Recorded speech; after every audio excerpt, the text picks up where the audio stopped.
A palavra eutanásia tem origem nos termos gregos eu e thanatos, significando boa morte ou morte piedosa. É praticada por um paciente com uma doença terminal com o objetivo de suavizar a dor e o sofrimento, ou seja, quem a pratica pretende acabar com a sua vida por inúmeras razões. É uma forma de evitar dor e sofrimento a pessoas que estão em fase terminal da doença ou sem qualidade de vida, e também porque morrer de forma pouco dolorosa é significado de uma morte digna. Pois aceitar o código da eutanásia seria respeitar a autodeterminação do paciente sobre o seu corpo e vida. Seria um aumento de respeito pela vida humana. Pois, ela é um pretexto para se lidar mais humanamente com o problema de sofrimento prolongado. É mais humano praticá-la do que forçar o doente a viver uma vida de sofrimento insuportável. Ao contrário do aborto, na eutanásia não há disputa sobre a existência de outro ser que estaria em perigo.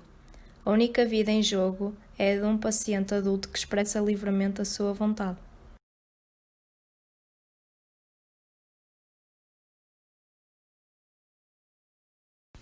Foi o primeiro país europeu a legalizar e regulamentar a prática da eutanásia, em abril de 2002. É necessário que a pessoa tenha uma doença incurável e esteja no sofrimento insuportável e que não tenha qualquer perspectiva de melhoria. É de condição a pessoa que quer morrer estar na plenitude das suas capacidades mentais. O recurso à eutanásia é permitido a partir dos 12 anos com consentimento dos pais. Existe uma comissão de controle da eutanásia. Apesar de a eutanásia ser ilegal, as autoridades suíças admitem que poderá existir suicídio assistido, se for praticado por um doente terminal em sofrimento intolerável e irreversível.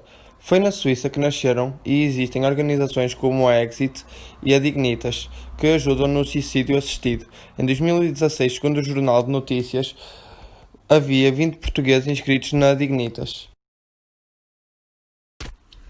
Desde 2002 que a lei descriminalizou a eutanásia em todas as suas modalidades, não se fazendo distinção entre abreviar a vida por uma terceira pessoa, suicídio assistido ou deixar morrer. O médico tem um papel importante e tem de informar o doente do seu estado de saúde, discutir o pedido de eutanásia, bem como as possibilidades de cuidados paliativos. Uma das condições é o doente estar numa situação médica sem saída e em sofrimento constante e insuportável e sofrer de uma doença incurável. Existe uma Comissão Federal de Controle e Avaliação.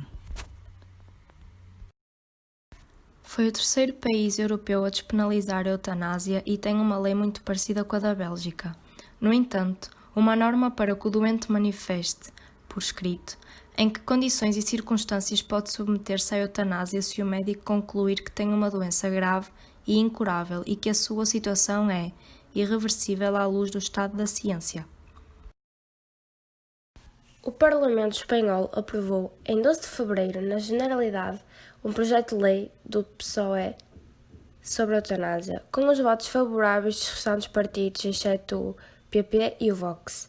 Ainda falta discussão na especialidade antes da votação final. Ao nível federal, o ato médico de abreviar a vida por terceiros é proibido e comparado ao crime de homicídio.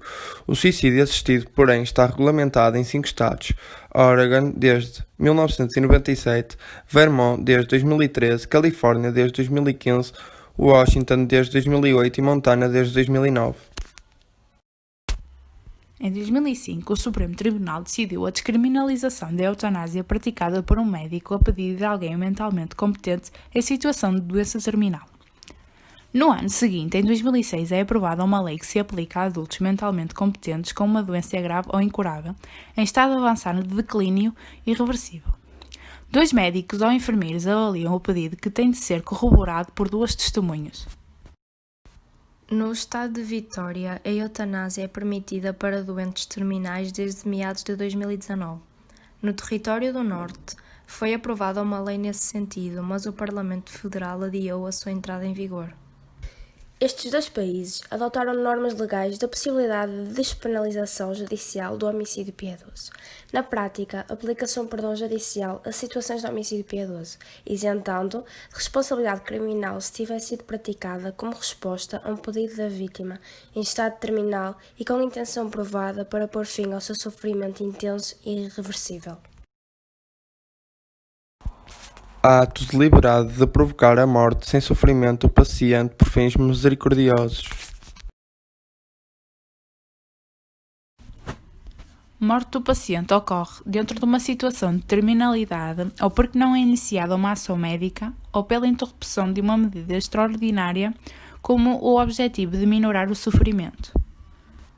Quando a morte é acelerada como uma consequência indireta das ações médicas que são executadas visando o alívio do sofrimento.